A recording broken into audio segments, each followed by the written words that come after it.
Hi வணக்கம். வாழ்க்கை ரொம்ப அழகானதாக அமையட்டும். பகவத்கீதாவோட 3rd சாப்டர் கர்ம யோகா பார்த்துட்டு வரோம். 15 ஸ்லோகா பார்த்துருவோம். We are on 16th shloka now.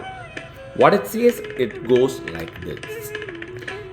ஏவம் பிரவர்த்திதம் சக்கரம் நானுவர்த்தய தீஹய அகாயூரீந்திரியாராமோ மோகம் பார்த்தச ஜீவதி.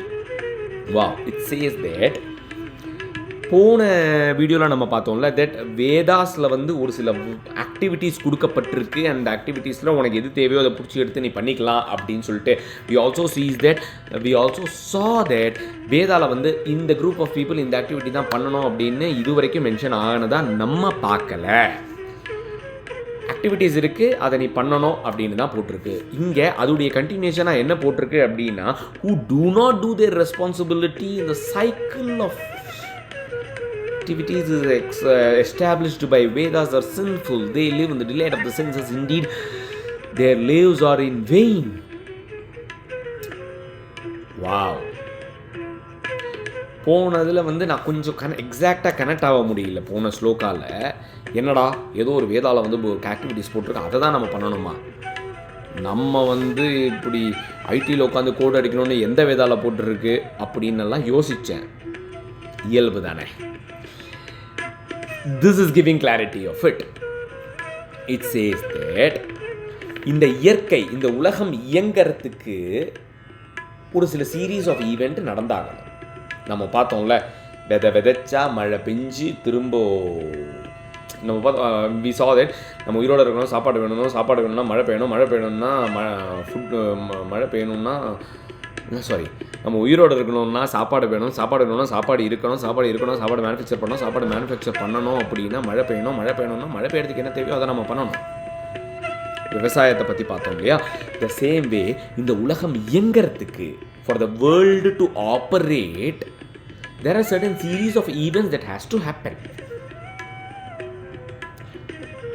That series of event that has to happen அப்படிங்கிறது a series of activities that performed by all the living beings in this world அப்படின்னு சொல்லலாம். இந்த உலகத்தில் இருக்கக்கூடிய எல்லா விதமான உயிரினங்களும் ஒரு சில வேலைகளை பார்த்தாதான் இந்த உலகம் இயங்கும்.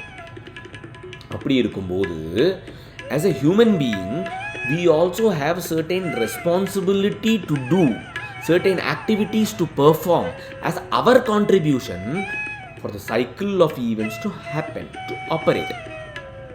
அதில் உங்களோட கான்ட்ரிபியூஷன் இருக்கணும். அந்த கான்ட்ரிபியூஷனை நீங்கள் பண்ணாமல் you are doing only those activities which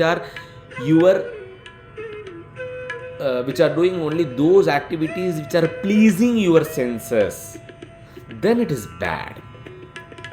So tongue conscious eating மாதிரி there are a lot of sensory conscious, sensory pleasing activities. நம்மளுடைய சென்சஸ், அந்த சென்சஸை ப்ளீஸ் பண்ணக்கூடிய ஆக்டிவிட்டீஸ் எல்லாமே நம்மளுடைய ஈகோவை மட்டுமே ஷார்பன் பண்ணிக்கிட்டே இருக்கும்.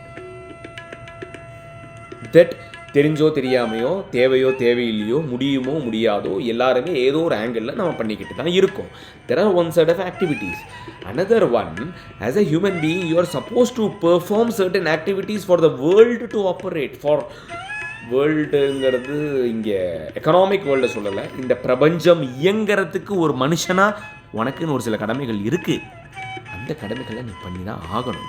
Your contribution for the world to operate, அதை நீ பண்ணணும். அது it comes as a part of your dharma.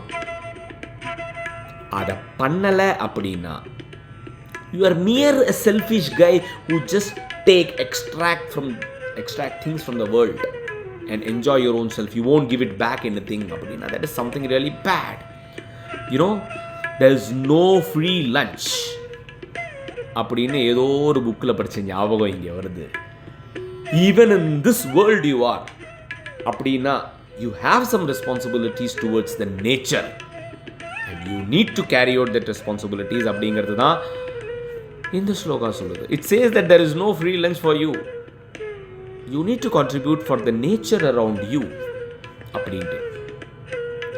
It seems to be interesting. அடுத்து 17th ஸ்லோகா அடுத்த வீடியோவில் பார்க்கலாம். Bye for now.